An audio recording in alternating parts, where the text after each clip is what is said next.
Hello, everyone. My name is Kate Hennessy. I am an associate professor here at School of Interactive Arts and Technology.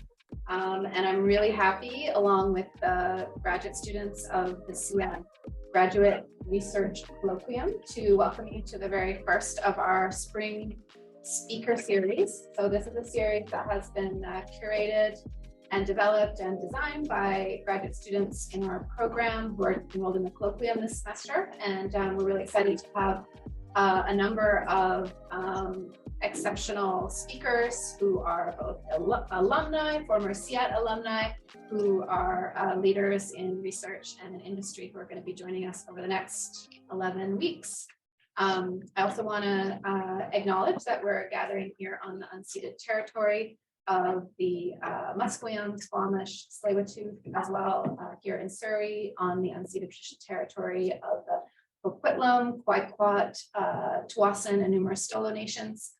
And I hope that throughout this semester, we're given an opportunity to reflect more and more on what that means to be here in this place. So the way that this is going to run today is I'm first going to invite Nico and Sam. Are we? Yes, who are going to first introduce our speaker, who is Dr. Audrey Desjardins, and I'll welcome Sam and Nico to introduce you, and then after that, we'll begin the talk.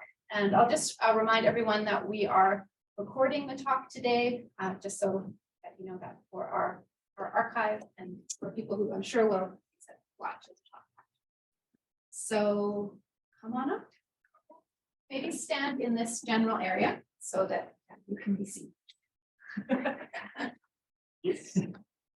Yeah, so welcome to the first talk of the Spring 2023 Research Colloquium Speaker Series. So first of all, thanks Kate and Reese for initiating this whole thing, and thanks to all my peers to propose and organize and also host the upcoming talks. So it's a great honor to introduce and especially welcome back Audrey Desjardins. And Audrey has a rich history with SIAT. She did her master's and PhD here with Ron McCurry, and in the Everyday Design Studio. And after SIAT, Audrey moved south, snuck across the border,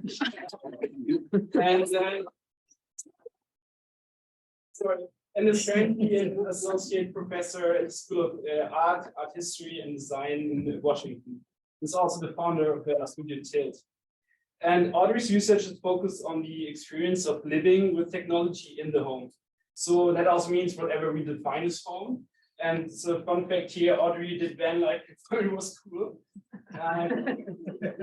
So within her PhD research, she converted a van and reported on the insights of living in a prototype, which for me shows really one of the creative and many examples in Audrey's research, how she creatively combines methods of research to design, participatory design, and autobiographical design as approaches to critique and reimagine possibilities of how we live with technology and interact with the Internet of Things.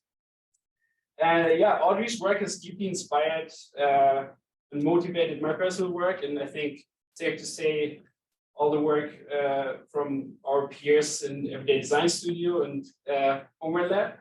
And her work provides new lenses to imagine and understand what data is and how it can be materialized and understood. And I think we all hope, we propose Audrey because we hope that you find her work as inspiring as we do. And thanks Audrey for being here.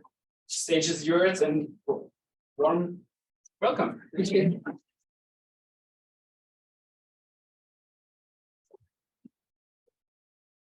Hi, everybody. Thank you so much, Nico, for the really, really warm welcome. I really appreciate it. Kate, thank you for inviting me. And thanks to all of you for being here today. It's really kind of surreal to be back in this room where I sat there as a student listening to a graduate colloquium multiple years ago. And so I'm just really honored to be back and to see everybody here. So thanks for the intro. You covered a lot, so maybe this will be super short. But so I'm actually from Montreal. My first language is French. Sometimes there's also a couple words that are funny here and there. I studied industrial design as an undergraduate student, and I worked for a little bit as an industrial designer in Montreal before just having this one question that wouldn't go away, which is what happens when something physical becomes digital and when something digital becomes physical. And so I decided to apply for grad school and arrived here in Vancouver with my one suitcase. This is a photo I took when I actually was here. And maybe I should take a new one now and update, but it seems, this seems the same. Yeah. I'm sure there's other things that have changed since then, but so I came here and started to do my master's with Ron and continued on and completed my PhD here as well. And this is really where I started to realize that design could be a place where you could ask questions. And that was really, really important for me and how I grew as a designer, but also eventually as a researcher. And so yes, then I snuck over the border. Started as an assistant professor in the School of Art History, and Design at the University of Washington, and recently became associate professor. And so now, now this is where I am. I am teaching interaction design to a lot of our undergrad students. I am the graduate program chair for a master's program, students who are coming in for industrial design, visual communication design, and interaction design. And I founded, as Nico said, Studio Tilt, which is my research studio at the School of Art History, and Design. And so the work that I'll show today is work that I've done since I've arrived at UW, not all of it, obviously, but a selection that really is starting to talk about data. I will not talk about the van, but if you have any questions, I'm happy to answer questions about that project, which ended up being part of my PhD dissertation. Okay, so I'm assuming some of you know research through design as a methodology. It is a methodology that is really close to my heart. It's really a position that allows us to think of design as a motivating part. So we're thinking about design as a way to ask questions, as I said, and as a place where we can explore boundaries and explore what hasn't really been seen or that is still kind of unknown. And so this made a lot of sense for me. I trained as a designer. Now I'm really curious. I have so many questions, and so this was the right methodology for me. So that a lot of the projects I'll talk about today are really kind of falling into that space. And so Studio Tilt, this is kind of our little mission statement, I guess, is we are a design research studio that questions and reimagines familiar encounters between humans and things. Or in this case today, between humans and data, or between humans and things and data, or humans and things and home and data, right? It's always a mix of different things. And so I work with undergrad students in design, but also in art. We have a unit on campus or a department that's called CHID, which is Comparative History of Ideas. And so I've worked with a few students from there. We bring in a really fun critical perspective. I work with students, undergrad and graduate students in engineering. And so it's really, it's grounded in design, but there's always these different perspectives that are coming in that help build the projects and think through the projects as well. Our intention at Studio Tilt is not to design the next consumer products. So sorry if that's why you're here, that's not going to happen. But to reflect, critique, and imagine alternatives. And then in small, yes, which eventually we hope will lead to better, more fair, more appropriate, more relevant products. And so I really see the work as a place where we can, again, ask these questions and propose these alternatives as a way to see, well, what else could we do that industry isn't doing, right? Like, I am clearly in academia, and so this allows me that freedom, so might as well use it for that purpose. Okay, so the talk today is about reimagining data encounters and rethinking, what are data. I think this is a topic, or data is something I hope everybody has, it's in all of our lives. I don't know if I hope that, but it is inevitably part of our lives, and so I think it's ripe for reimagining. The main reason I say that is because if you Google search image data, that's what you get, Are you surprised? No.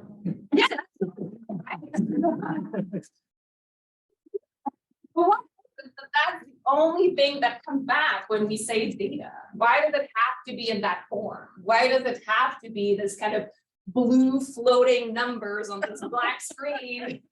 They're like, seem like they're moving fast. I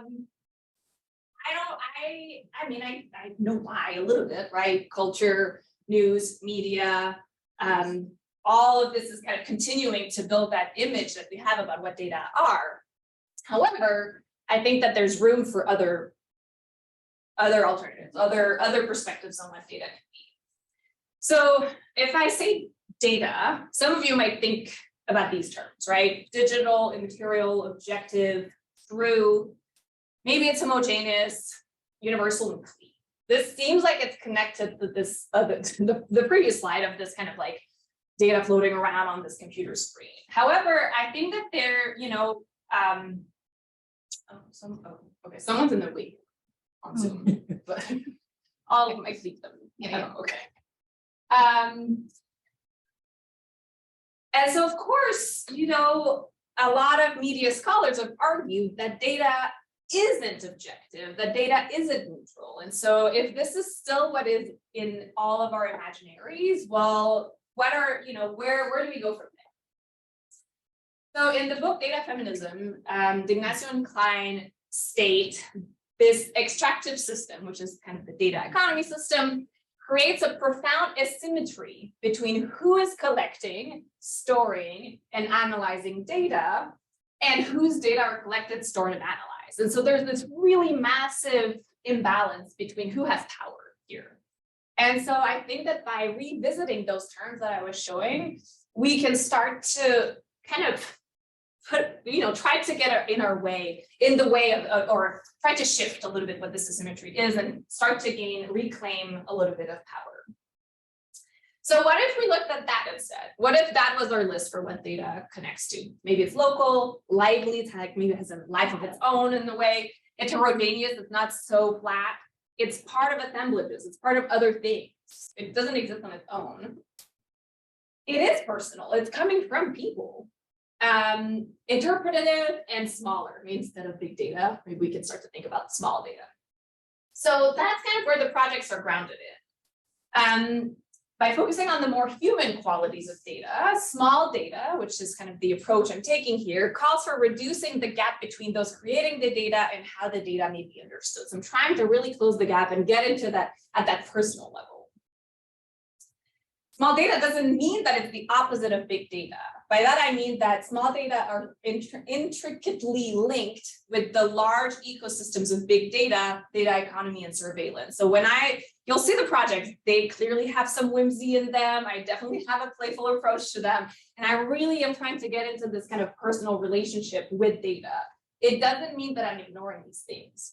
That's my way of saying this is the way we're going to get close to people. And from there, we can go and investigate these other bigger questions, concerns, and risks. Okay.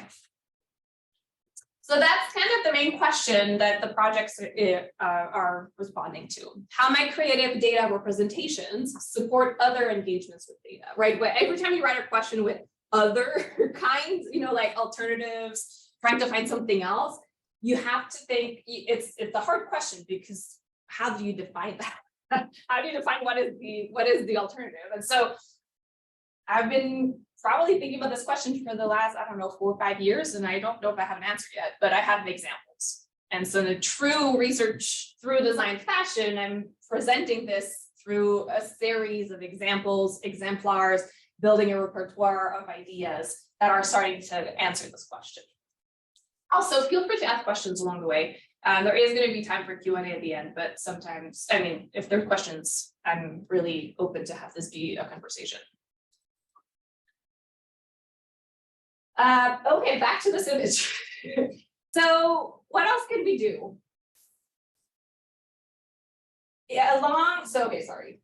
Why I was here. The project that I'm talking about is not talking about any data kind of in this really broad sense of the world. I'm really focused on the data that is emerging from home devices, and our relationship to technology in the context of home. And so that's where you'll see the projects are going, but I wanted to give, I think it helps to be a little bit more narrow. And I think it also makes sense to think about it in the context of the home because it is such a intimate, personal, private space. And then all of a sudden data is kind of exploding it kind of outwards. And so it includes, there are some important considerations because it is specifically a home space, private space.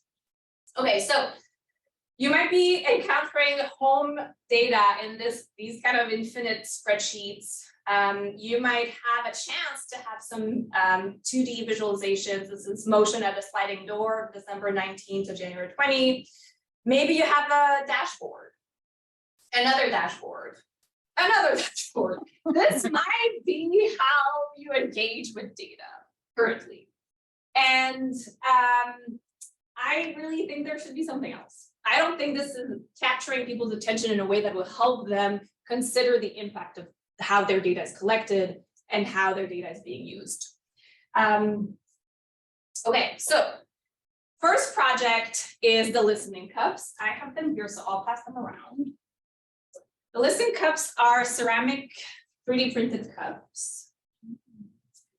And they were kind of my first project where I was trying to think about how might we physicalize data. So instead of having data being presented on this, 2D form, the dashboard, the graph, the spreadsheet, what happens if you all of a sudden have it in this 3D shape? Of course, I'm not the first person who's thinking about that, but this was a really quick residency I did with Timia Tihani, who owns Slip Rabbit Studio in Seattle. And so within a 1-week project, we collected data. The data on these cups is sound. And so we collected a bunch of small clips of audio from kind of the day-to-day life. So some of them were from my home, some of them for kind of walking on the street, some of them are from the restaurant. And then we worked through the messy process really of translating that data into, the sound data into the bumps that you see on the cups.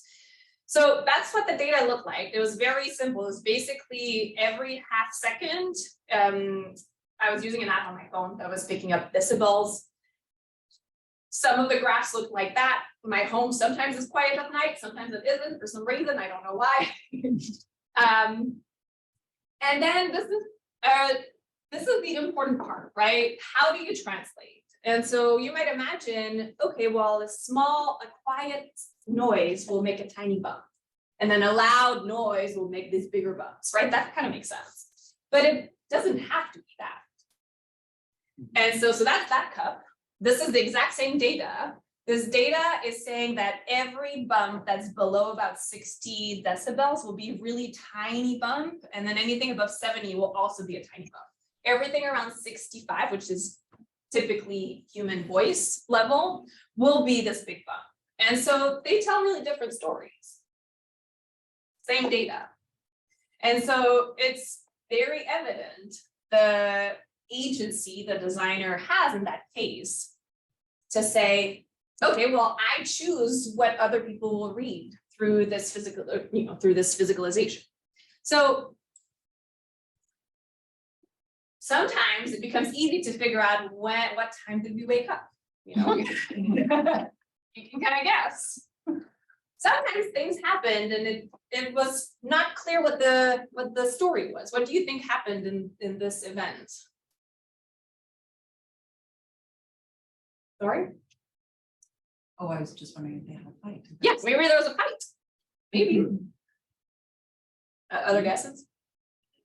Thunderstorm. Thunderstorm, play date. What else? Wild animal. Wild animal. A tiger. Played something funny. The roof caved in. That's happened to me. That would be loud. Recently, The clay is the machine. And so we're here trying to interpret what sound happened. Actually, there was a tiny bit of hay that was stuck in the nozzle of the printer, and as it printed, it clogged. And so and like the pressure was building and building and building until we, took the little bit of hay out and then all the pressure released and created these giant bumps. And that's interesting, right? Now all of a sudden, the story that we think is like the true data, like where the data came from, then all of a sudden, no, like part of the story is also from the fabrication process. It also comes from the instrument that we're using to represent the data. Still one of my favorite cups. It is, one of them, so you can feel the tiger war. This first project was really about tactility and about stories, right? So the first time that we really get this, or for me, that I was getting the sense that, oh, but like every time that I drink tea now out of these mugs, I maybe remember a little bit of those moments that I've recorded. Maybe, there's kind of like the tactility is what connects you back to the original story or the origin of the data. And then the story is kind of this like really layered stories between where the data came from, the fabrication, all of that. Okay, I'll move on to the next project. Any questions on the listening cups?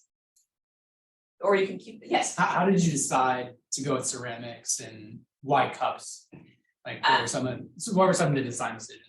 Yes, so my ceramics, because I met Timia and I was so fascinated by her work, and she has the 3D printer, and I was like, I absolutely want to do collaboration with you. And so that's her material. Okay. And I was like, this is it. And then white cups, I think that we were really playing with the idea, because it was really about everyday sounds and this kind of ongoing engagement.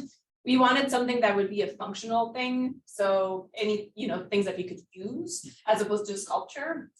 And so a cup is like a pretty easy thing to make. They're not so huge that it doesn't take forever to build them and fire them and glaze and clean and all that. And so it was a pretty obvious choice to have something that also you would like keep touching, because that's kind of the point. Yeah. That like, so like when I drink from them, I'm always like, like brushing my fingers against the little bumps and kind of just like engaging with them, which is, I mean, we hypothesized this was going to happen on maybe the cups, but now that I have them, like, yep, this happens.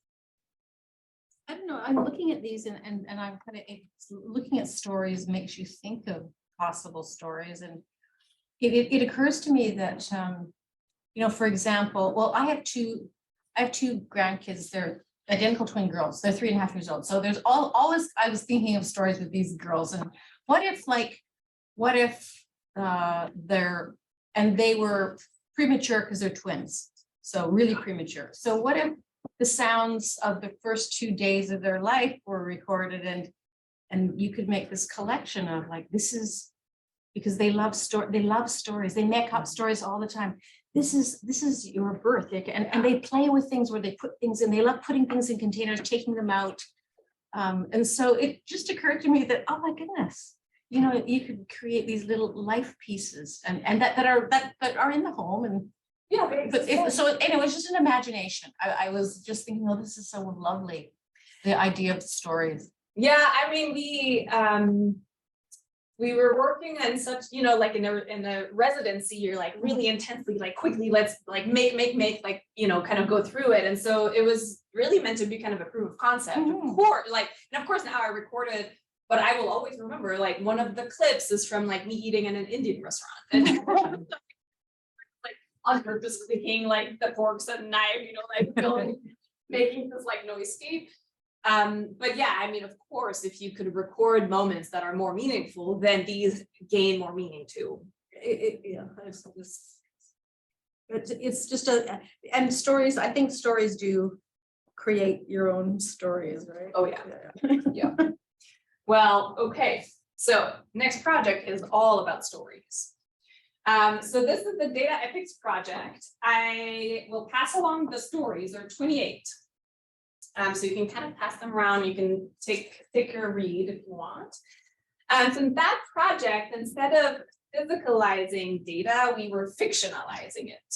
But now it is.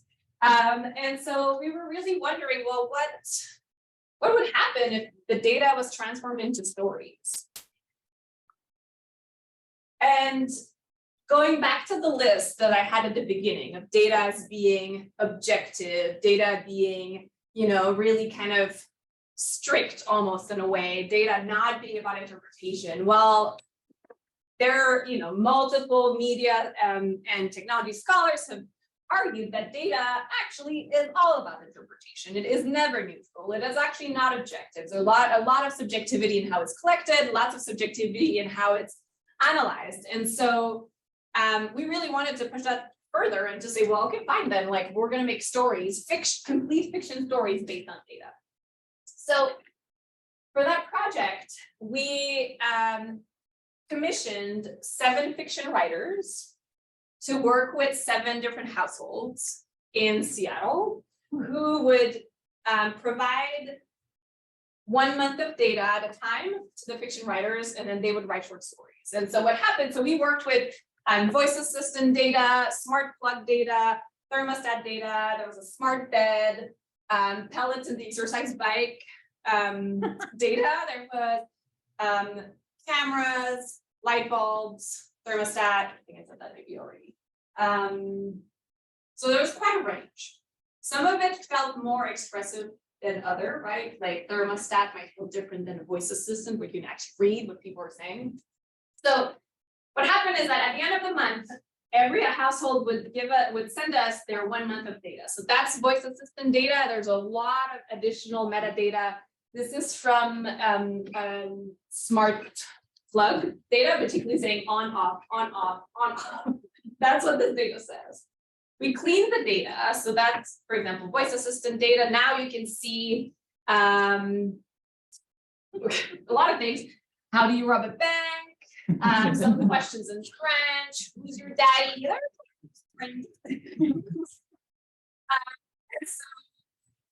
Anonymized it and cleaned it in a way that would be readable for the writers. For the numerical data, we produce these really simple data visualizations, mostly as a tool for them to start to pick up maybe what are the outliers. Like this thermostat data had over 20,000 points. And so if we give you this in like a spreadsheet, it's impossible to go through it. And so in this, you can already see like maybe there's some narrative event that could be built around this, right? This is from a bed lamp or bedside table lamp data. And so you can see like usually between 9 and 10, this person maybe is, getting into bed, reading. But then there's a couple things like 2 a.m., 1 a.m., don't know what happened there. And so we created these, sent them to the writers. Some of the writers really got into it, fully analyzed the data, started to figure out like, what's my story? Who are the characters? What's the perspective of the data? They wrote stories, they sent it to us. We made the layout, assembled the books, and sent the books back to the households. And so you're all kind of reading little clips, but this is the start of Illumination. This was from that bedside lamp story. This is how it starts. She is born in darkness. The absence of light does not bother her, nor does it confuse her. Coming alive with the imperative of most living things, to move she does. At speeds almost incomprehensible, she rushes off as quickly as she can, determined not to be a laggard, only knowing that she has a destination she must get to. She does not yet know what that destination is, only that she must get to it and quickly. So the writers very often were writing from the perspective of the data. And so all of a sudden, then what's your relationship to the data if the humans are not really in the story? Actually, in that story, the human still appears, but some of the stories were really just about data. Sometimes they were about people. Sometimes they were about the intersection. But the goal was really to have this kind of textured, textured landscape of other ways that data can be engaged with. And so there's a website, so you're all welcome to take a look. All 28 stories are there. And so I'll give you, some of the titles are already kind of pretty telling. We also had, if you hover over the titles, you can see a quick quote from it, so from different ones. So you can see some of them are clearly humorous, right? How do you rob a bank? The author was like, oh, this is weird. Okay, let me actually write the story around that. Sometimes they're super absurd. Give me a basket of toads. But sometimes they're really, really emotion oriented. She is my soul. They're really about the relationship we have with data. Sometimes they really engaged, all the stories from Alex Madison were very much about this relationship to the body.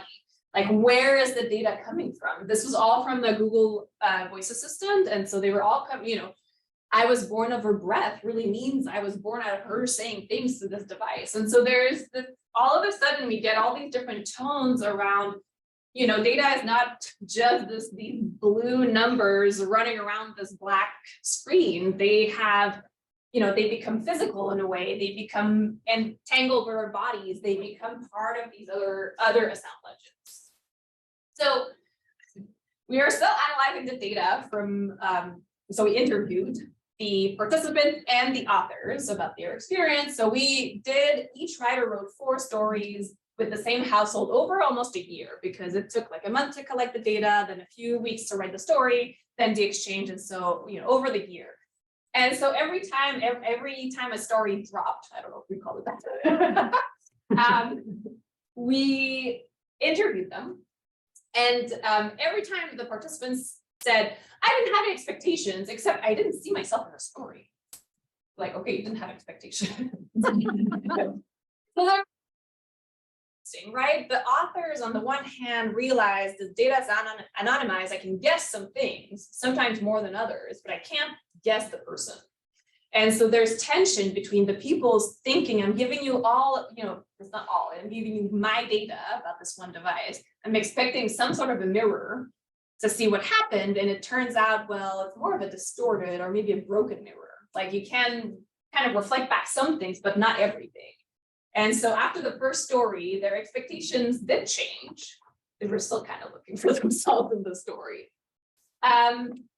Also, by the end of the project, right? Remember, like, part of this is to have people reflect on their relationship to data, what is out there, what is collected about them, what is out there about them, what these companies are capturing about them as well.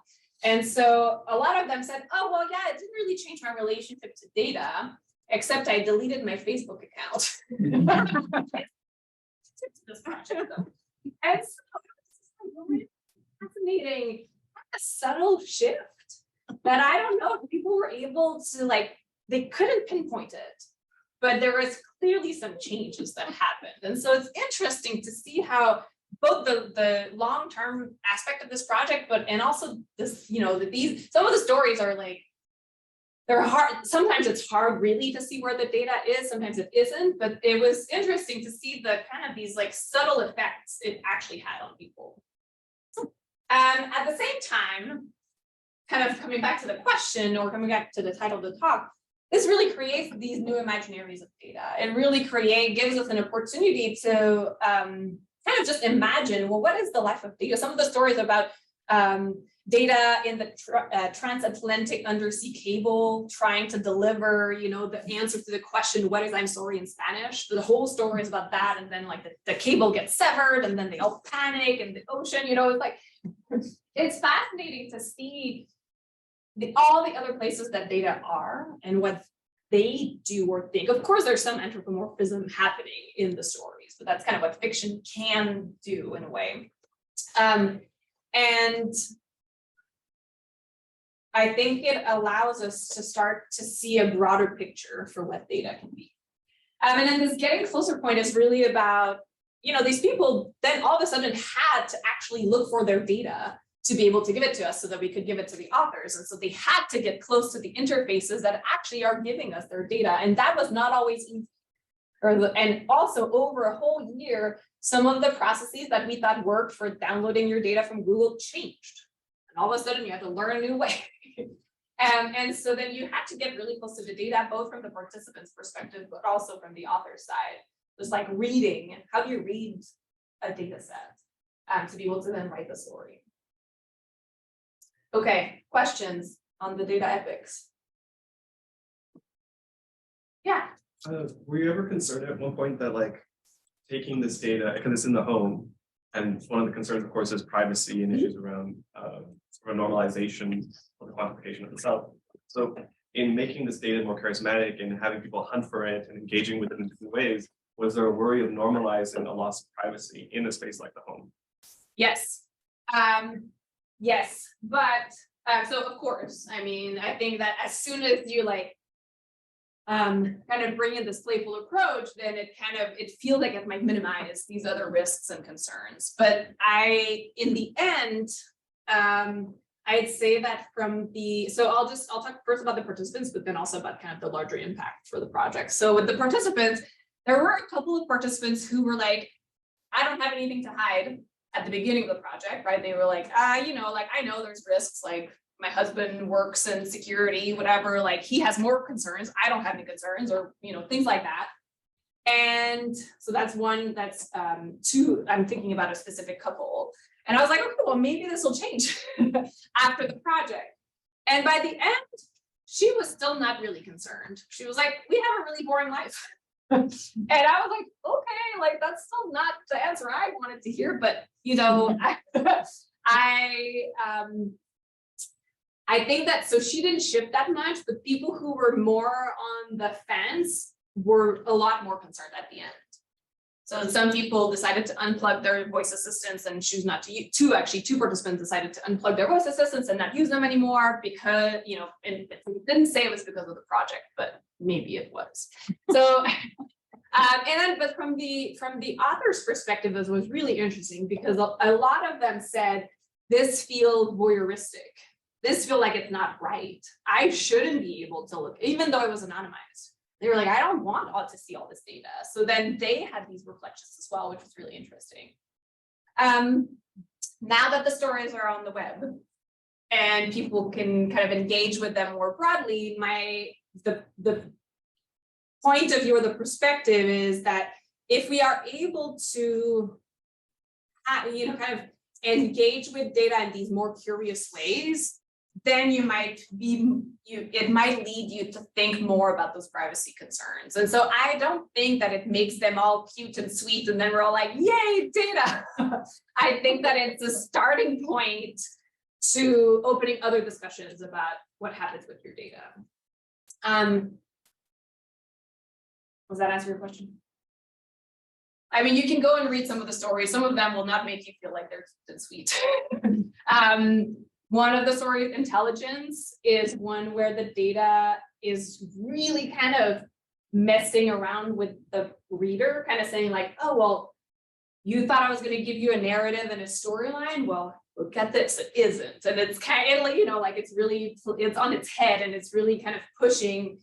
It's instead of having this kind of servitude approach that data often has in these devices of like, I'm here to help, right? Like I'm here to answer your questions. And this time I was like, nope, you will never know me.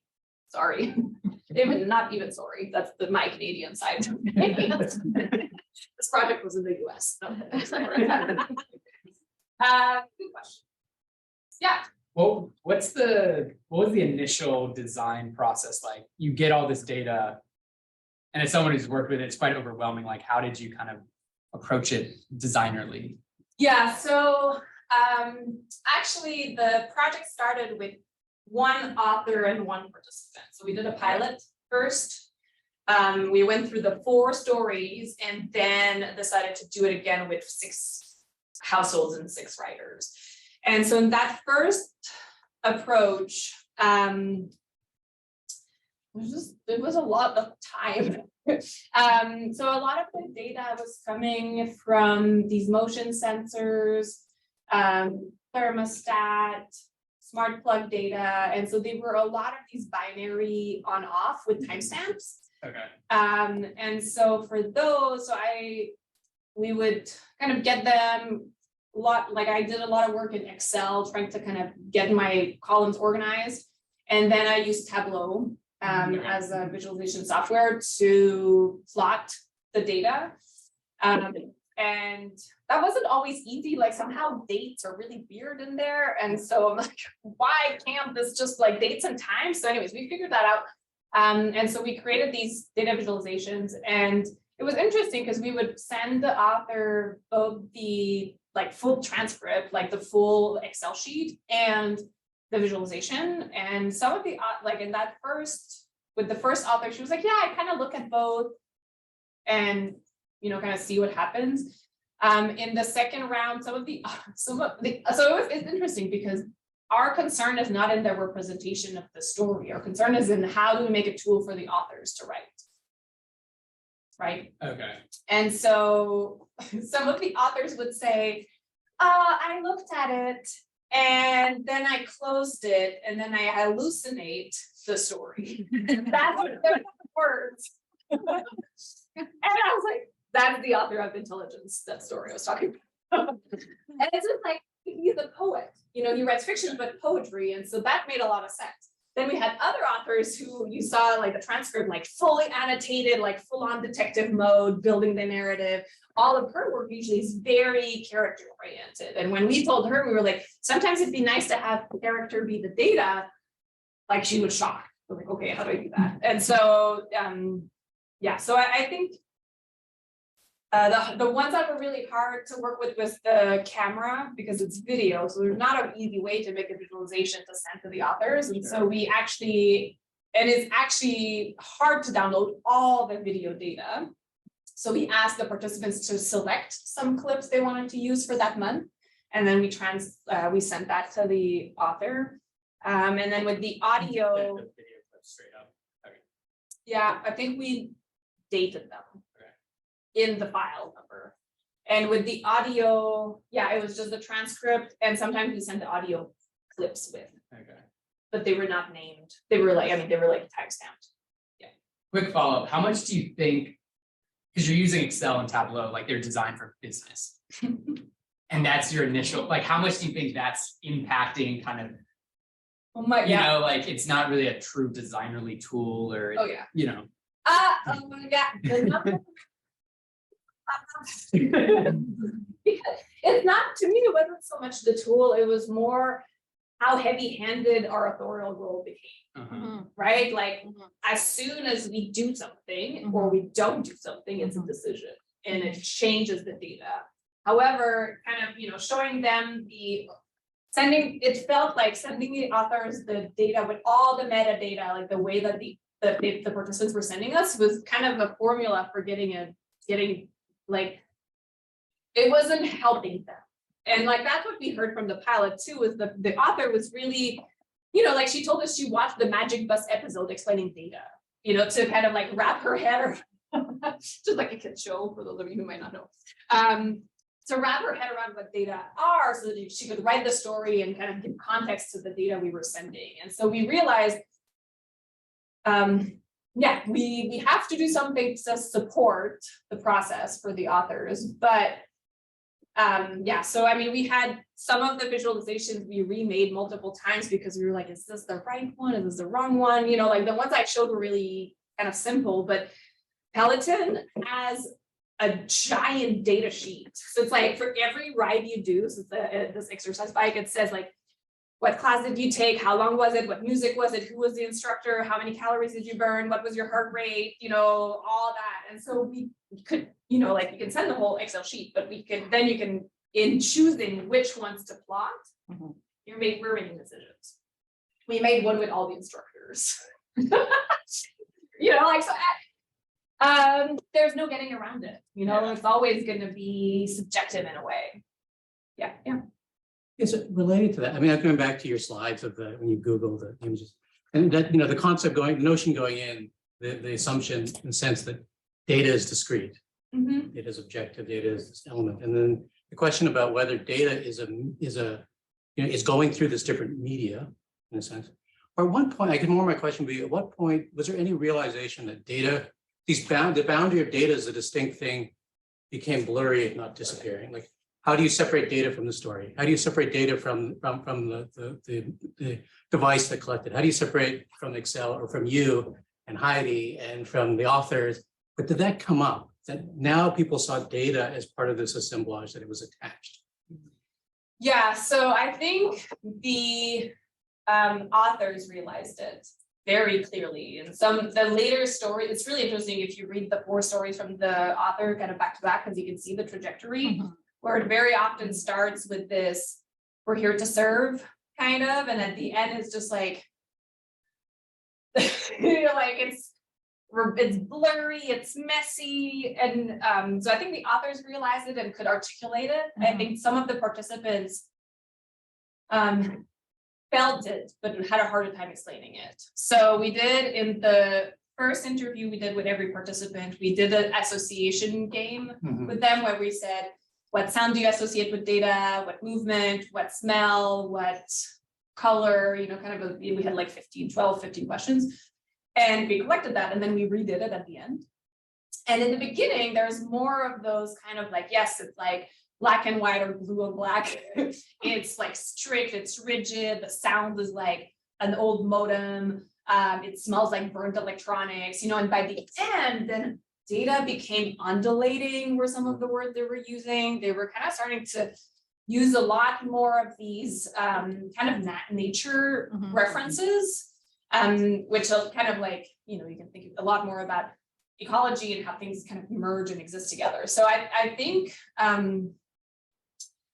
yeah, there's more to unpack in how that really translated to people, but I mean, we're actually kind of working right now on this dictionary of data imaginaries, trying to pull out the images that came through the stories and through the people's responses and kind of say like, okay, well, what's the when you now Google search data, where you see? So we're trying to tease that apart. But yeah, I think the authors had some really interesting reflections because for them, it was a very difficult creative process a lot of the time, but they were also like, wow, like the value of a deadline. They were so they played and they were like, yeah, you know, I don't know if that's right, but we're just gonna go and write. Yeah. So yeah, I'm curious, well, because the two sets of participants, authors and the participants, that you're the data creators, I guess, or people that initiated the data. Other than the actual artifact of the process and the practice through which the authors engage and transformed, what it sounds like to me, which is pretty wild.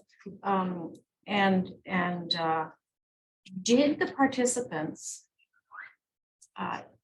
engage in any way? Was there a process between the participants and the participants over here and the authors? I'm really curious about the kind of the practices of the authors, because that strikes me as being very, you know, that there's a lot of knowledge that came, that one transformed how one understood, and that understanding, and it seems very cool. I think. So I just wonder, the participants had a much, they were engaged well through the reading, which I suppose is where that transformation and transmutation happens. But I just really wonder about having them engage with each other in some way, because they're part of the whole thing. And I think there would need to be kind of a reflective process about what that might look like, and because it's another piece, right? And it's so I don't know if you can tell that's a question, but that's what I So yes, as soon as every author finished writing the first story, the first question they asked us was what did the other authors wrote? They wanted to know, and we were like, actually, we don't want to tell you yet. But at the end, we organized a live reading where all the authors came. Some of the household participants were there as well, meeting their authors for the first time. And we hosted it in this like really tiny, really cool gallery in Seattle. And so it was really kind of presented as an art project in that moment.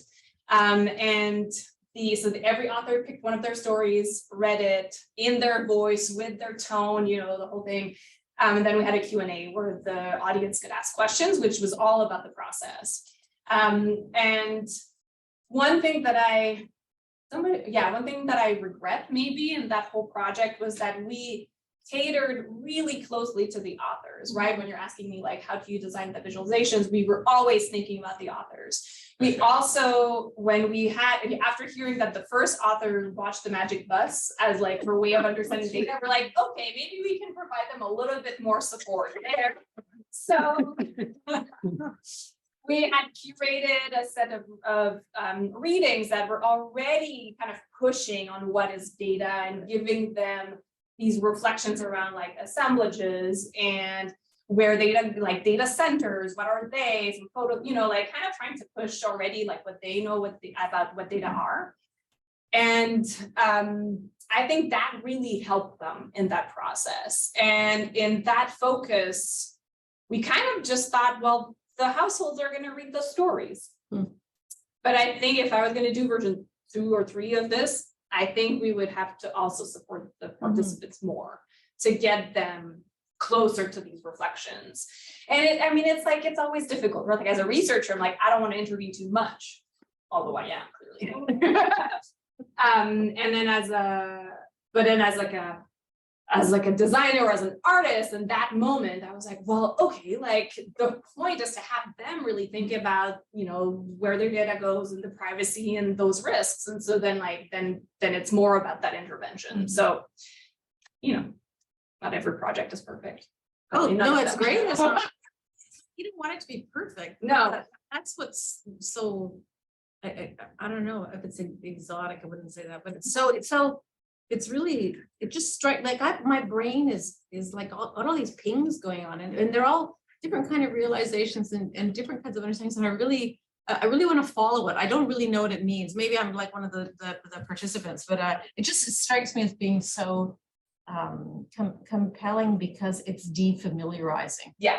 Yes. And I think maybe the defamiliarization is actually the really interesting and kind of so necessary, right? So, and that's not perfect. It doesn't need to be perfect. It needs to be That's not what I unperfect. wanted to say.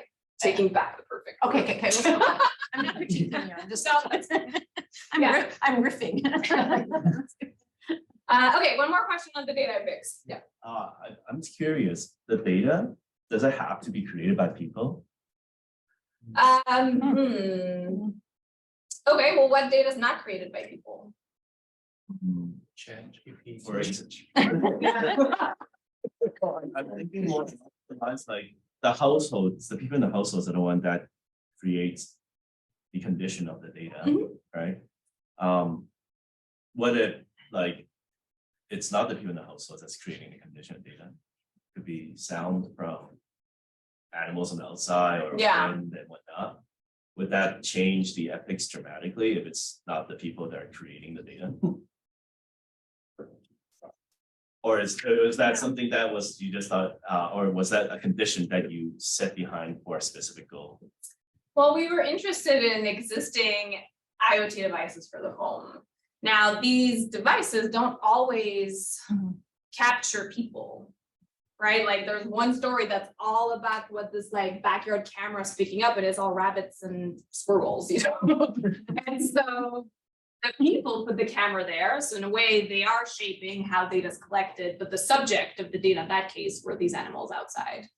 I think, you know, you can think about the thermostat data as capturing the climate of the home, but it still is about the people who are kind of doing climate control or like, you know, they're choosing how warm or cold they want to be.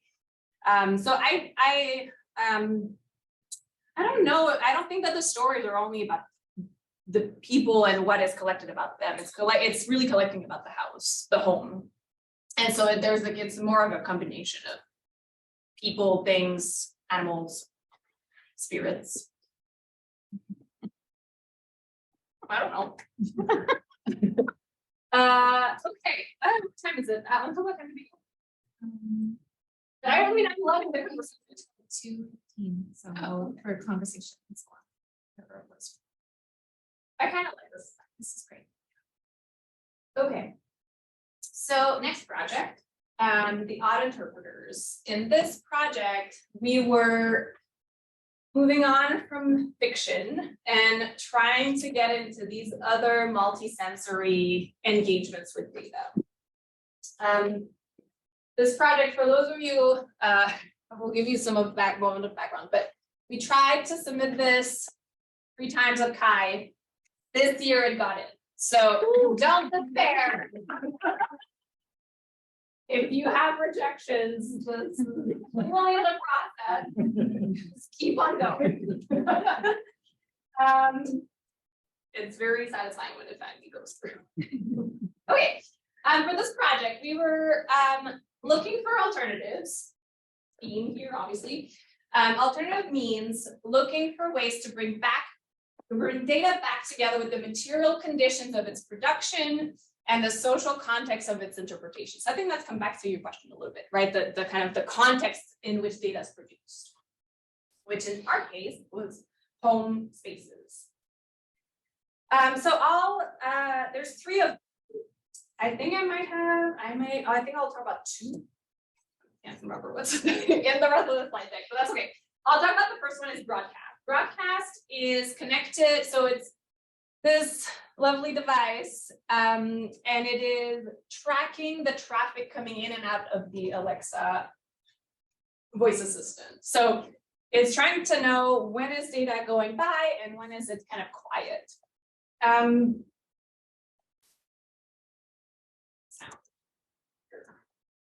Can I try to do sound? Ultimate Jazz, free on Amazon Music. It's on the. It's on here. Yeah. I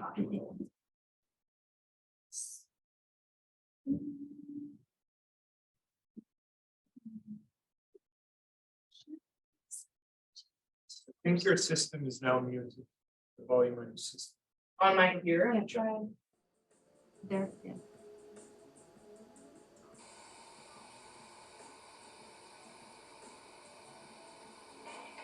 Okay, I can edit this. No, that's fine. Okay, so basically, Alexa is kind of off screen here, or the echo. Ultimate Jazz. A character comes into the scene. Says, Alexa, play some jazz. Alexa starts to play some jazz. And then after a few seconds, you can start to see the little light on top of broadcast will start to blink. And so as it's blinking, you start to hear kind of this noise. And so that means you can come in and catch the sound of the data. And so you come in and you can turn this ball that's there, that is the main way. It's kind of like tuning and so you're tuning, and it's kind of just white noise, and then all of a sudden you can start to hear a representation of data, which and then then you can hear it for maybe 30 seconds, and then after a while, then it kind of goes away. And so what happens? So these sounds really sound like. So we worked with a sound designer on this.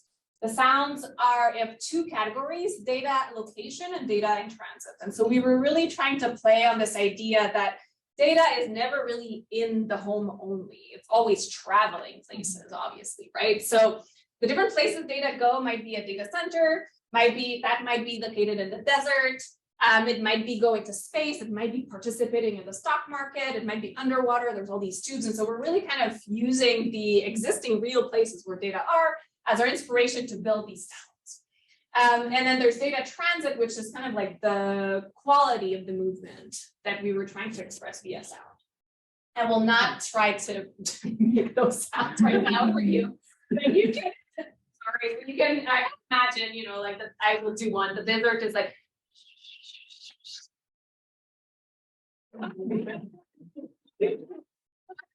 Okay, so. All right, what happened is, so we have all these sounds. The idea is like, okay, you put it in your house, and then over 2 weeks, it'll give you opportunity to pick up on a sound once a day. So you go through all those 14 sounds. After 2 weeks, you're kind of done with this experience or experiment. Of course, in this very, very naive way, I thought this is only gonna start, like it only will pick up data if you engage with Alexa, right?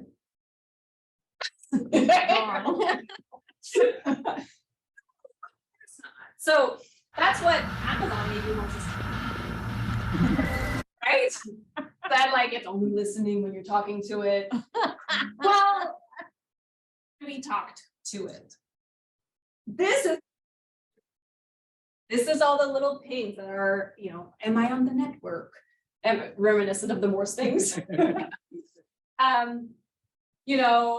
Is there an update? All these little things that are constantly going on with these connected devices became very obvious here. So, in this true kind of autobiographical design way, I tried it in my house to figure out, is this working, before even thinking about putting it into other people's homes. Of course, it woke me up, right? It was happening in the middle of the night. Nobody had talked to Alexa. And so that I know. And so there was really kind of this revelation of, okay, this was obvious thinking about it in hindsight, but how many other people think that Alexa or their Echo in their home is only really connecting to the internet when they're engaging with it? So this really became about this kind of idea that like IoT data, or probably any data, have their own lives. In that case, they're kind of moving in and out of your home. They don't care about you. There was one time I really remember vividly, we came back from like a weekend away or something, and then the broadcast was on the wall. I opened the door and it blinks. And I was like, like you have this, like, and of course it doesn't, but there's all these new kind of relationships you can start to build with your data in those moments. Soft fading is in that same family of the odd interpreters. So while with broadcast, we were really trying to make visible the other places data go, and the fact that it actually leaves and comes back to your house. With soft fading, we were trying to really push on the idea that data has to be digital. And so in this case, we were thinking maybe, well, we'll make data analog and kind of see what happens. And so the goal was still to capture something, data is kind of capturing something about your home. And so in this case, we were trying to capture sunlight. So we hand dyed these pieces of fabric with turmeric and didn't fix them, meaning they can fade over time. And so you position it around the cylinder that goes into this casing. So we did a test, obviously, before doing all of this. So this is when we first dyed it, and then this is after 5 weeks in the window, just kind of like that exposed. And so you can see the difference in tone by just through the fading. And so what happens with this doesn't have sound, but it's still a video. So you put it in the window, the cylinder turns 1 full turn per day, meaning that the same piece of fabric is exposed to the sunlight, maybe at the same time. It's the same piece of fabric that's always exposed at the same time of the day. So same piece is always overnight, and then some pieces are always there during maybe when there's sun. We thought we were going to get this, right? Makes sense. But then we did that, and we're like, oh, wait, there's shadows. Wait, like my cat is walking in front of it. Wait, I moved it because I needed to clean the table. Wait, all these other things happen. And so we started to have this anticipation of what data was going to be like. And that idea of anticipatory data is super fascinating to me.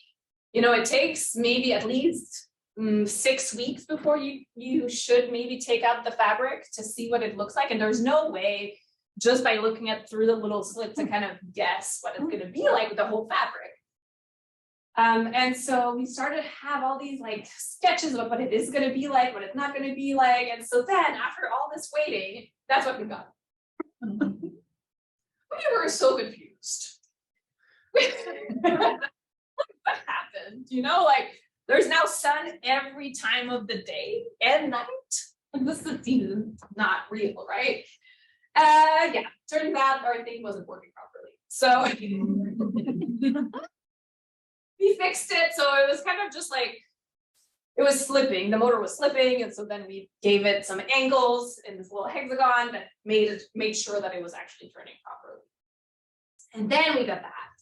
So we did it twice. Seattle in the winter season, Seattle in the summer. So, I think overall it's kind of the pattern that we expected, but you can still see, you know, like it has, I think you can see, yeah, there's like some variation. It's not perfect. This one maybe had some slipping. I'm not sure, but there's kind of a wider or a lighter kind of line there. And so the question now is, what do you do with the fabric? If you like it and want to put it on your wall, it'll keep on fading. If you like it so much and you want to keep it, you can hide it under your bed. Then you'll see it. So there's a lot of questions about this kind of like ongoing archives that are being built. And so of course here it's kind of like, you know, it's a layer, or it's, I guess, you know, 6 weeks of layers. For, and every, you know, it's I don't know, 6 times 7, 42 days, 42 layers of sun on top of this. And so it's really interesting to think about when data is not discrete, when data becomes kind of this collection of things, and there's no way to go back and say like, how was January 3rd or how was this other day? You only have the collection. And so that's the kinds of questions that this project was opening here.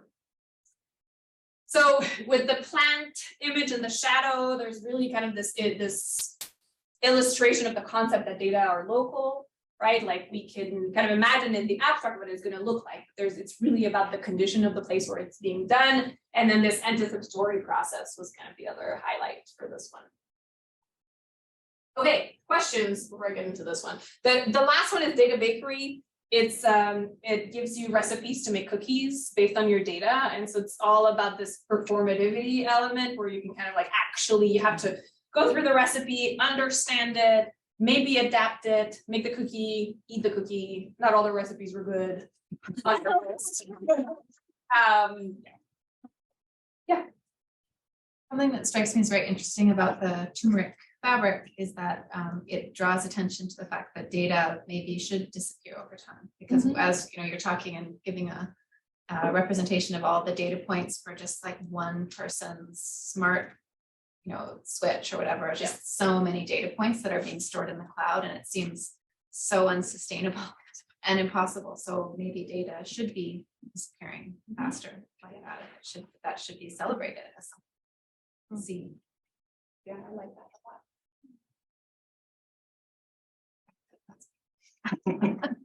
That's great. I mean, I agree with you. I think it also, it opens the question to what fidelity do we need? You know, like, do we need every single day, or is it enough to have one for the summer and one for the winter? And they, oh, you know, over time they leave. Yeah. I mean, I think it depends what kind of data, but probably. That's right. And so much of research is archived for the future, but it's inevitably going to deteriorate and not be kept. So why do we try so hard? Right. Yep. I mean, I like how you talked about bringing the data to the analog. That opened up this notion of temporality and this kind of physical temporality. And it's clear, and then in fact, of course, it's always going to change over time. I was trying to bring it back to the digital. I was trying to think about data, temporality of digital data. But then I saw the phrase interpretation can be anticipatory. So that, you know, that implies a position and one that's been in some sense constructed. So I'm wondering, did you come back and think about this temporality in relation to digital data? I mean, our anticipatory nature is that we want the data now. Yeah. I want the data when I want the data, and there should be as little lag as possible. But here, just the frustration, and there's different projects that have dealt with that, you know, this kind of frustration of access to data. But that frustration is constructed out of our digital relationship with data. Did that come up in any way? It's a good question. Did it come up? It hasn't, I think, so far. I think, so to me, that comes back to a question of memory also. Like, what do you remember of the event that produced the data now that you can see the representation? And that clearly happened, you know, and then you try to reconstruct the past. And, you know, you're like, okay, well, what happened? What could have happened? And that happened a lot in the data ethics, where in some of the interviews, you know, especially with the voice assistant ones, sometimes the authors would add in new sentences that the people didn't say to make the story. And there was like there was one that was about like ordering new coffee beans, but they hadn't said. And it was a couple, and that couple for at least 10 minutes of the interview, which were 20 minutes long, argued about who had ordered the coffee beans. But it was none of them, neither of them. And so there was this, like a whole like the opposite of anticipatory is like kind of it's the memory side. And so it reconnects to how it connects back to even those digital archives. And I'm doing now a new ceramic project also with Timia that is about capturing vibrations. And while the listening cups we did with the data I had collected really quickly, now we built the project is called the inner ear. And so the ear is collecting vibrations. We're taking it back. We're translating the data into these physicalizations that we're printing, 3D printing in clay, firing, and then we're bringing them back to participants. We thought we could have a turnaround of maybe 2 weeks. It's been like 2 months, and we're not done. And so, but then the question of memory really kind of comes back into play of like, well, how much are people going to remember what this data was from the beginning? Does it matter is the other question. And what stories are going to come out of it? So that's kind of where I see, even when you collect digital data, even if we're translating into a physical object, I think that this memory point is still there. Yeah, another way of thinking about temporality is memory. Yeah. Yeah, there's a nice theme running through here, temporal data. Yeah.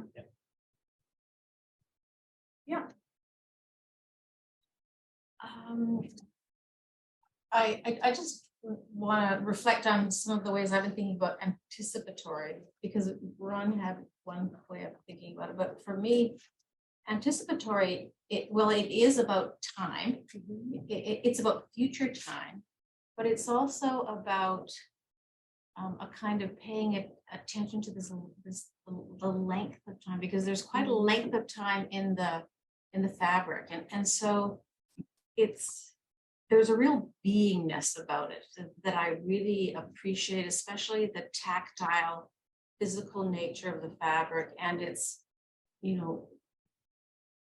necessary diffusion over time, because it's not like decaying, but there's something about the property just of physicality. And then what I love about this is that digital data actually is physical.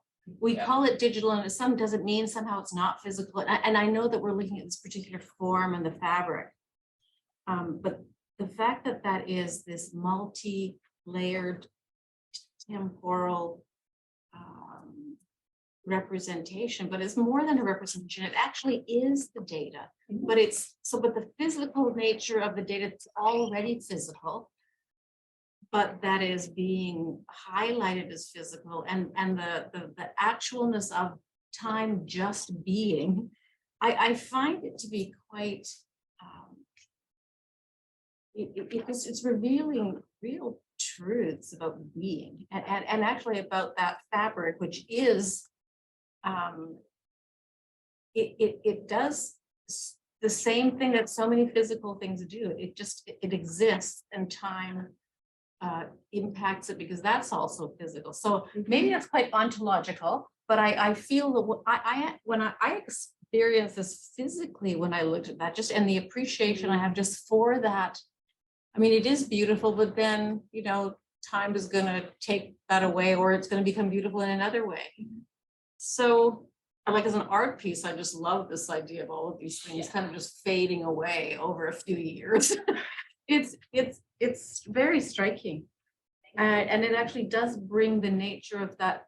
All the Alexa data, it's physical, whether it's represented digitally in terms of ons and offs, like it's absolutely physical matter.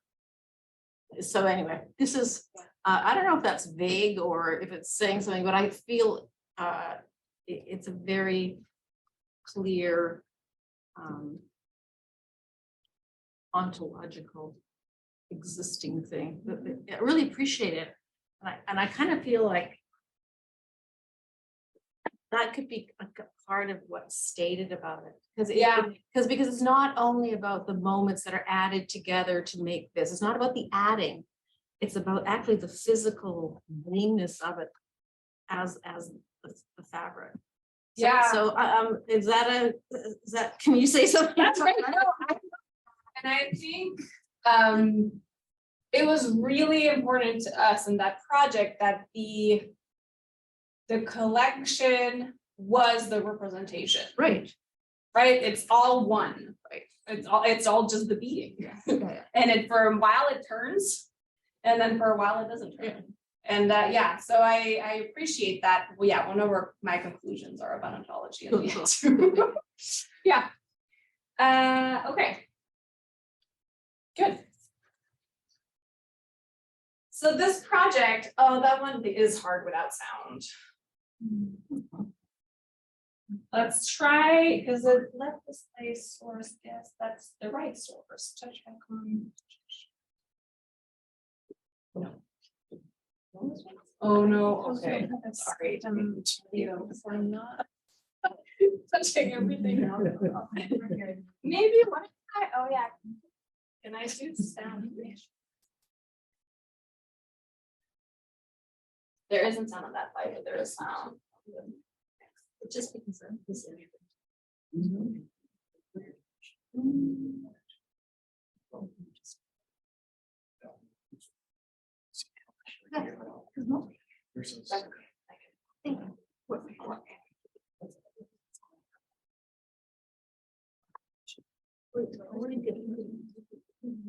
Okay, so this project is called Voices and Voids. This is a project where I collaborated with two artists, Audrey, who's a new media artist, and Bonnie Whiting, who's a speaking percussionist. And in this project, we were only focused on voice assistant data. And so so I can show you the project was started in 2019, in the beginning of 2020. It was meant to be an installation and performance project. Clearly that didn't happen because of COVID, and so it became this net art-ish project that comprises 13 different vignettes where we play with the voice assistant archives that we worked with. So for this project, we bought 26 voice assistant data archives. Some of them were like 4 years long and included over 5,000 utterances. Some of them were shorter. If you want to know, we bought them on Amazon Mechanical Turk. And the reason for that is a lot of how voice assistant software works is because of all the ghost work that happens behind the scenes, training the AI and training the assistants. And so we were kind of turning it on its head and being like, okay, well, what if we ask these workers to share with us their voice assistant data as part of their project? So we made it it's a human intelligent task saying, this is how you download your data and you sell it to us for this art project. It's kind of weird way of gathering art data. They knew it was, it was all, there was consent, it was all fine. They knew this was the project. And so the goal really was about reclaiming data and agents and authorship over data through these different kind of creative approaches. And so if you go into some of the vignettes, this one is called From Your Device. This one is a combination of selected sentences that people have said to voice assistants. And if you click on them, you can hear the actual voice of the person saying it. So you can hear there's like older people, there's a kid in there, there's, because the person, so there's anybody can kind of ask questions. And so you can see, right, like now we're not hearing them, but there's these really kind of mundane things, but then there's like really troubling questions about intimacy are coming up. There's all these questions, like kind of, very deep questions about do you believe in God? And then there's like videos. This little kid was practicing the alphabet. And so there's all these questions, so the goal for this vignette was really kind of to allow people to layer a lot of different things, people who've said to voice assistant, create this kind of like chaotic audio background and showing the sheer range of things that happen with this device, from the super, super mundane to the, very kind of philosophical to to some really excellent things as well. So I encourage you to go visit the website because then you can have a whole experience with sound. It's voicesandvoice.net. It doesn't work great on mobile, so I suggest tabletop or Just it was a.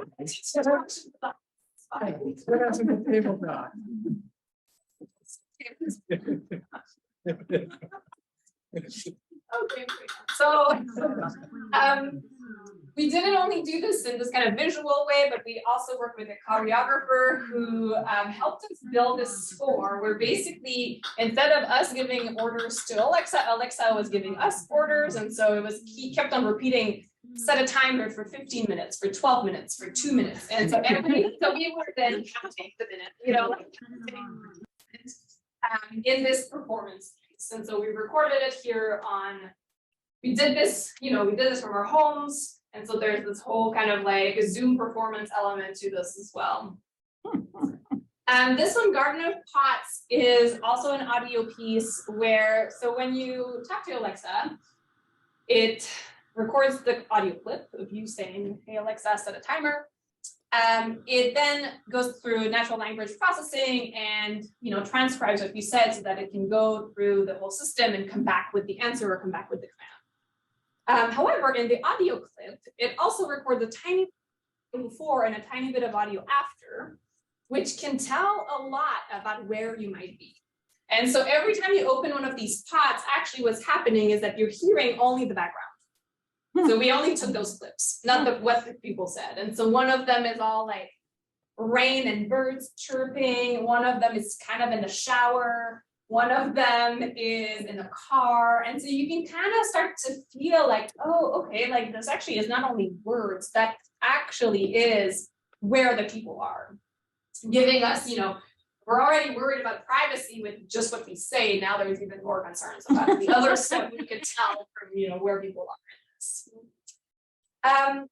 I'm gonna kind of quickly conclude on this one here. So the two things I think that are interesting in this project is the fact that we were working on these vignettes in parallel, right? Like all of them kind of side by side. Some of them are more performance, some of them are more installation. I only showed you a few, but the fact that they are all now existing on this website and these kind of interwoven vignettes, you can kind of click through the homepage to get through all of them, gives us the opportunity to have these like multi-perspective view on these archives of voice, giving us really different insights about either like how intimate they can be, but also how connected back to corporations they are. So one of the so Bonnie, who's the percussionist, did one of the vignettes was reading Orsonata is Kurt Schwitter's poem from the 1920s, which is a kind of it's a nonsense poem. There's no, it's a kind of imagined sound. It's the poem, and so she read it to Alexa so that she could transcribe it. Of course, it didn't understand things, and so it kind of wrote what it thought. And then she would then speak the poem that Alexa wrote down. And in that translation, in some of the words that are clearly not what I'm going to say, it picked up Bezos and Whole Foods, both connected to Amazon. So fascinating things for me. Nice, kind of like where, what it wants to hear. We tried the same thing with otter.com, which is another transcription service. Did not hear that. So anyway, so that's this interwoven element with the vignettes. And then the other thing that was really interesting with this is that we could really play with this rhythm between the different vignettes that are, some of them are like really contemplative and slow to listen to, and then some of them are like super punchy and really intense. And so with this rhythm and kind of this back and forth, we're able to hopefully defamiliarize people's expectations, you know, around what data, or the journal said the data, and change people's expectations around the data here. Okay, all right, questions about this one, and then I have my conclusion. Or we, yes. This topic kind of skirts around, I realize, a little bit about the intent behind this to an extent, but I'm curious what your thoughts are around the ethics of working with mechanical Turk data, it being other people's data, and then also the kind of complex kind of financial relationship that creates. It's something that I've been kind of grappling with and interested in doing myself and haven't resolved. So I'm not asking this as like a bad. Oh, no, that's I'm really curious. No, well, we struggled with it too, right? Because we were like, well, there, I mean, it is so layered. So on the one hand, yeah, I mean, I don't know where to start. So a non-mechanical Turk doesn't pay people very much, right, for each task. And so the first thing we thought was, if we are going to engage with these workers, what is a fair amount to give them? And so what's a fair amount for like the amount of time they're going to spend on downloading their data? And then what's a fair amount for 4 years of your life in Amazon data? Like, that's a whole other question. So we struggled with that for a long time. And I don't know if we did it okay or not, but there are previous researchers who have done the same thing, not for an art project, but actually for kind of a, I don't know, like kind of an ethnography. And so they actually went on the Amazon Mechanical Turk and gave people, I think it was like $7 or $8 for the archives for people to download. So we gave it 10. But we, you know, like we figured it takes about half an hour to download all your data. And I mean, it honestly, if you compare it to any other task on Amazon Mechanical Turk, like we were being very generous, you know, it's like made me feel weird. And, you know, obviously. So there's kind of like that exchange that was really weird. I think that there's, I don't know if there is, but maybe there is a difference. So like we were kind of really pitching this as like, it's a research project, but it's mostly as an art project. And so I think that the people who sent us their data in a way, maybe were excited about this kind of art potential for this, their archives. I don't think they all did. I know, you know, some of them, it seemed like we're just kind of like quick, like, let's get this out the door and I can get my $10. I think there's like real big ethical questions about how do we use people to train AI, right? Like it's completely an extractive system. And so how, you know, how do we fight for the rights of these workers was a whole other question. We didn't get into that. We did for a minute. So we had like that task where we were asking people to send us their data. And then we, for not very long, but because it didn't quite work, but we tried to have a task where we wanted them to record a like 1 minute video telling us about how they had trained AI. So we were trying to like really kind of get into there and figure out like how does it work? Like how do we, you know, how can we add them? We only got a few responses back to that one. And one of them was this fascinating thing where they were like, yeah, the task is there's like letters on the screen and I have to read them out loud and record it and send it back. And that, but like for hours on end. And so, I mean, you can read, there's a really great book called Ghost Work or Ghost Workers, Ghost Work, I think, that talks a lot about this the backstory. It's not all, you know, black and white. There's also a lot of people who that's their only income and would otherwise not have an income because of, you know, the other things that maybe they're caregivers, they have other things happening in their life. And so there's ethical questions around that too, right? Yeah. Does that start to answer your question? Yeah, no, I think there's not an answer for that. Yeah, I appreciate that. Yeah. Okay. So, I mean, I think we've covered a lot of topics, but I have maybe 4 or 5 kind of messages maybe that I want to leave you with. First one, personal IoT data are difficult to access. for us as researchers, for us as designers, and for people in their everyday life. And so when we say like, yeah, like there, you know, you should be concerned, you should know what's out there about you, it's not always easy to get to your data. And I think for anybody who wants to do work in that space, like that's the first thing you need to know. Because Sorry. Yeah. I tried to download my Spotify listing history data, and I think it's PTSD. Like,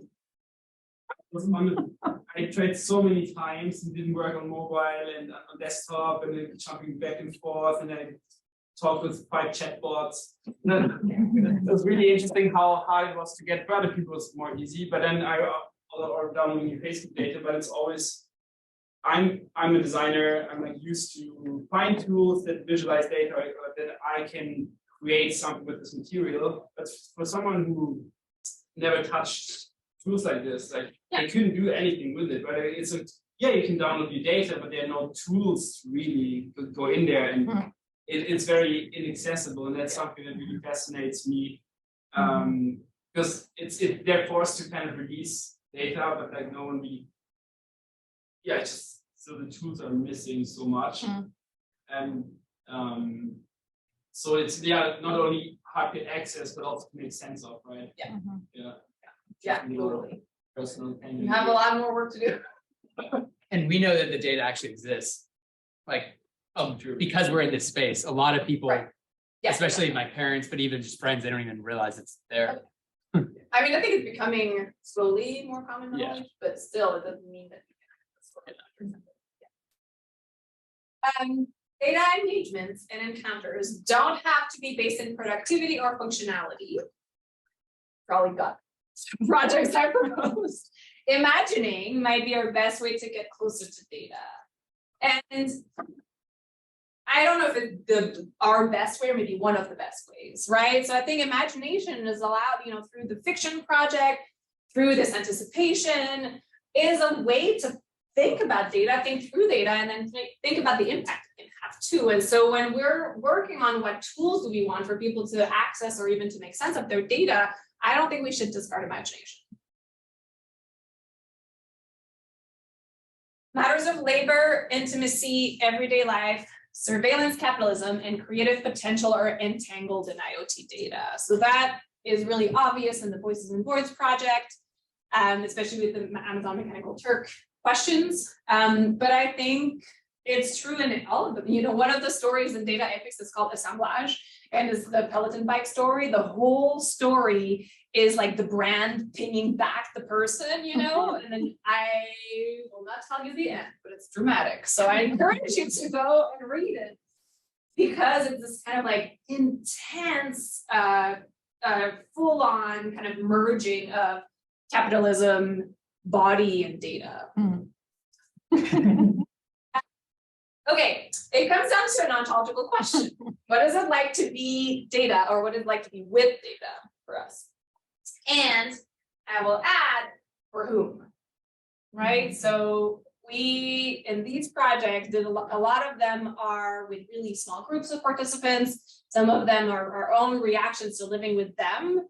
And I think that, there is a lot more work to do with some of these projects and thinking about how would that resonate to other people as well. And so then that's kind of future work for me. I think that's all for me. I just want to say thank you. These projects would have not been possible at all without so many students at UW. Really want to say thank you, and then some of the funders as well. And then many thanks to you as well today for listening. And my contact is there if you want to reach out. And yeah, thank you.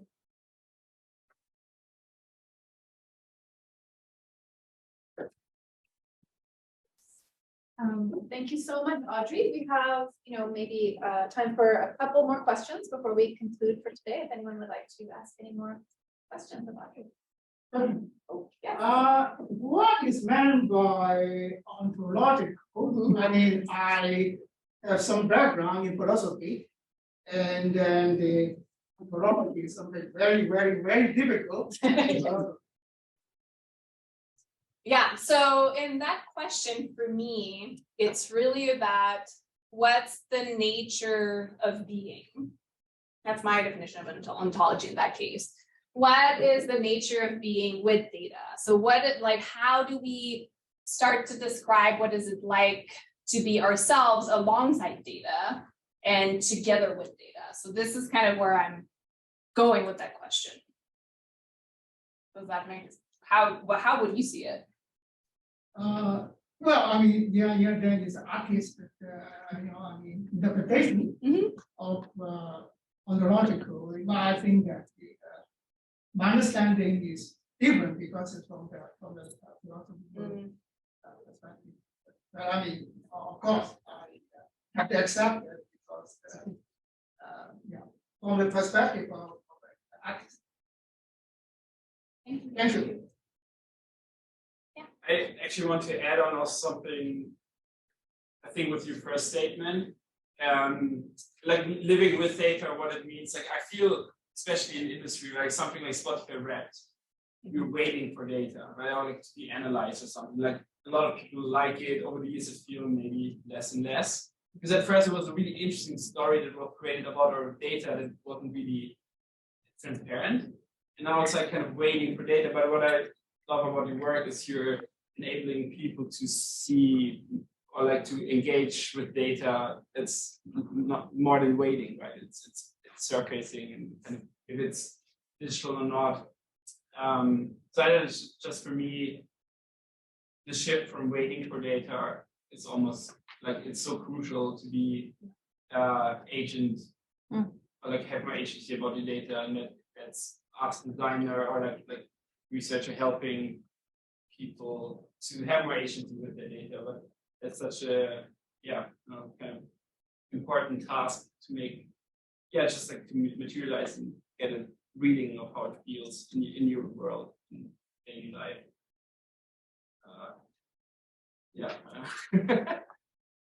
Not a question, but just a thought. Yeah, thank you. My question, I'm thinking about other research and data. Actually, I'm thinking going back to your Google slide of the, what I guess would represent this, but the flip side of your question, what's the traditional research on data, which is many, but if you take, for example, visual analytics, you take actually the notion that data is an augmentation of a form of reasoning and analysis, when that you can put to task. And the sense that we can bring more to that task or gain more to that task through augmentation of data. What do you have to say to those researchers? Oh my God. So I actually yesterday was talking about some of this work to some of our undergrad students in design, but the faculty who invited me is in this kind of visualization world a little bit. And she was like, why don't you present your work there? It'd be so interesting. Like they're kind of, so she's, to be fair, in this kind of like alt viz space. So she's not like firmly into the visual analytics. So that's why I think in that space, they're starting to think, okay, well, what are some of these more maybe expressive ways we can work with data? I think, but to the core community, what I would say, I think that I would first ask a question, which is, do you realize the power you have when you're visualizing data and it is presented as neutral? I might form it more nicely to them when they're right there, but that's the question. Some might be right here. Yeah. Oh, yeah. Like, do you understand that your actions are not neutral? Is the first question. And then after that, my second question is, what do you do about it? If you realize that it's not neutral. And I guess if they say that it is neutral, then I would argue that it's not. So I think that's what I would do. I would start there. How do you take ownership of your own agency in that process? Yeah. I guess to add on to that, what would be a more post-human understanding of data? Because my background is in data viz, and I'm pretty familiar with like the data physicalization space. So it's really cool to see that you're not just I felt like a lot of data physicalizations was this interpretation, but there was not this step further. Like there's this big focus on personalization. How do you present that data, like you just said, but how do you actually go forth and understand it, I guess, in a more potentially critical lens. So yeah, just what would be your like post-human understanding of data, or how would you define it within like a post-human or a more than human space? Yeah, good question. I think maybe the project that gets closest to that is the data ethics project, because it's still very human in its interpretation, right? Like it goes through the hands of the writers, but the stories, and as you maybe go on and read some of them, you can realize that it's really about trying to kind of, instead of having like the human as the person who produces data and who needs it for some task, it gives data this other kind of agency, this other life. And in that way, maybe allows us to see it differently and in this more flat way, right? And that really happened in the later stories. The first ones were still in this very hierarchical way of like, okay, like I'm a little data point and I'm like holding on to your data for your benefit in the future. And like, that's my only reason of being. A lot of the stories come back to the question of like, why am I here as a data point? And